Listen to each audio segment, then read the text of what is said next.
আপনি প্রাক্তনকে কখনোই ক্ষমা করবেন না, কেন ক্ষমা করবেন না? বিকজ আমি তাকে অসম্ভব ভালোবাসি। এক আকাশ, অভিমান, রাগ, ক্ষোভ, জিদ, অভিযোগ। ঘটনাটা কি হয়েছিল? 2018 সালের 14 ফেব্রুয়ারি 20 টাকা দামের একটা গোলাপ ফুল তাকে হাতে দিয়ে 15 টাকা দামের একটা আংটি পরিয়েছিলাম। তার ইচ্ছায় তাকে আমি প্রশ্ন করেছিলাম যে তুমি আমাকে বিবাহ করতে চাও কিনা। হ্যাঁ, আমি তোমাকে বিবাহ করতে চাই। তার অনুমতি নিয়ে আমি তার হাতে আংটি পরিয়েছিলাম। এই আংটিটার মূল্য 15 টাকা ছিল। 15,000 কিংবা 15 লাখ দেওয়ার এবিলিটি থাকলে হয়তো মানুষটা যেত না। সে আমার সাথে চিট করছে। ভালোবাসা, প্রেমের সম্পর্ক, এগুলোর জন্য যুদ্ধ করতে হয়। কাউকে পেতে হলে ফ্যামিলি কখনো অ্যালাউ করে না। এর চেয়ে বেটার অপশন পেয়ে সে চলে গেছে। কানাডা একটা ছেলে পেয়েছে, কারো ধন সম্পদ আছে, শুনতে পেয়েছি যেটা। টাকার জন্য প্রাক্তন চলে গেছে। এমন তো হতে পারে যে পারিপার্শ্বিক চাপের কারণে কাছে হার মেনেও সে আপনাকে ছেড়েছে।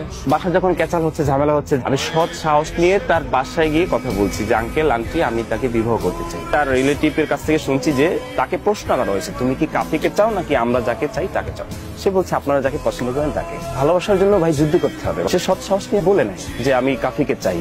আমার নামে মামলা হয়ে যাচ্ছিল, আমি মেয়ে নারী কেলেঙ্কারি করছি, উনি পালিয়ে যাত্রাবাড়ি আসছে, যার জন্য এত স্ট্রাগল করলাম। আমার এমনও দিন গেছে বাড়িওয়ালার বাসার পুদিনা পাতা কোরবানির দিন আমি এরকম শুকনো মুড়ি খেয়ে তারপর জীবনযাপন করি।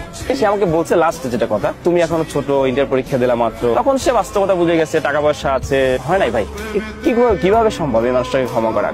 কি দোষ জীবিতাতে